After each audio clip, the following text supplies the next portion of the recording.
Imponentes, elas são a marca de um período áureo nesta parte do Brasil. A arquitetura dela, a forma como foi feita para ser resistente à época e o transporte dela, né, que foi bem, sim, dificultoso de ver de longe. E é um marco na história do nosso estado, né? A história das Três Caixas d'Água está ligada diretamente com a construção da estrada de ferro Madeira-Mamoré no século XX. Foram consideradas o que há de mais moderno em construção naquela época. E as caixas d'água, é interessante, né?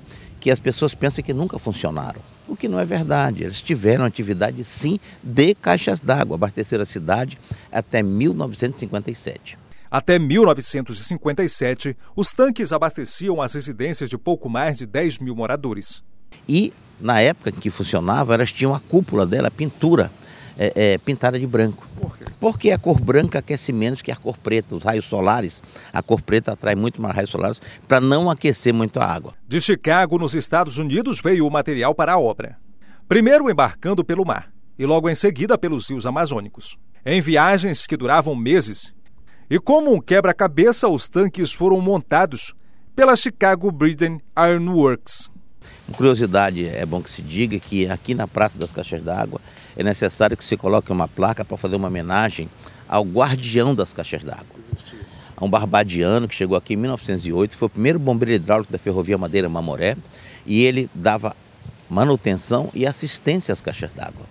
E o mais interessante, não existe nada com o nome deste guardião, que chamava-se Oscar de Peysa Maloney. As construções são revestidas por chapas de metal em formato côncavo. O topo delas segue o molde que lembra mais o de um cone. Os tanques são sustentados por 4 colunas de ferro entreliças. Na base, em cada uma delas, está uma passarela de onde se pode chegar por uma escada, o que é proibido. Com capacidade para 200 mil litros, a água para encher os reservatórios vinha do Rio Madeira. Ela chegou aqui em 1910. E essas caixas d'água foram fabricadas em Chicago. Vieram para cá, numeradas as placas e foram montadas como um grande quebra-cabeça. Deu certo a primeira e 2 anos depois, em 1912, vieram as outras 2. E as caixas d'água, é interessante, né? Que as pessoas pensam que nunca funcionaram. O que não é verdade. Eles tiveram atividade, sim, de caixas d'água. Abasteceram a cidade até 1957. Mas o tempo passou.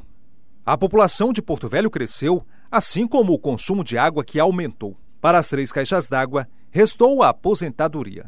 De utilidade pública, viraram um monumento. Hoje, parte integrante da história desta terra. O mesmo fabricante das caixas d'água são os mesmos fabricantes das pontes. Nós temos as pontes ao longo da ferrovia, né? E também outras caixas d'água também. Temos caixa d'água em Guajará-Mirim, temos caixa d'água em Jirau. Essas caixas d'água quadradas que nós temos ao longo da BR também foram, né, que era ao longo da ferrovia, foram fabricadas em Chicago, nos Estados Unidos. Na bandeira do município, lá estão as 3 caixas d'água, tremulando no amarelo do ouro. O cartunista Zogby imortalizou o símbolo inspirado nos rondonienses. Na série de desenhos Animaniacs da Warner Bros., a réplica é a casa dos irmãos Iaco, Uaco e Dot. Um século depois da sua construção, as 3 caixas d'água continuam reinando soberanas, ainda que num reino em que as autoridades locais não cultuam preservar por sua história. Outro ponto importante que chama a atenção na construção das 3 caixas d'água era a importância, já naquela época, de se zelar pela história. Quem for mais atento vai perceber que em cada uma delas existe uma placa com o nome da empresa responsável pelo empreendimento e a data da inauguração. Isso aí é um respeito pela história, ou seja, daqui a 100 anos vão voltar aqui, as placas vão estar aí. Eu queria que servisse de exemplo, as pessoas que estão aí hoje não se preocupam com a história.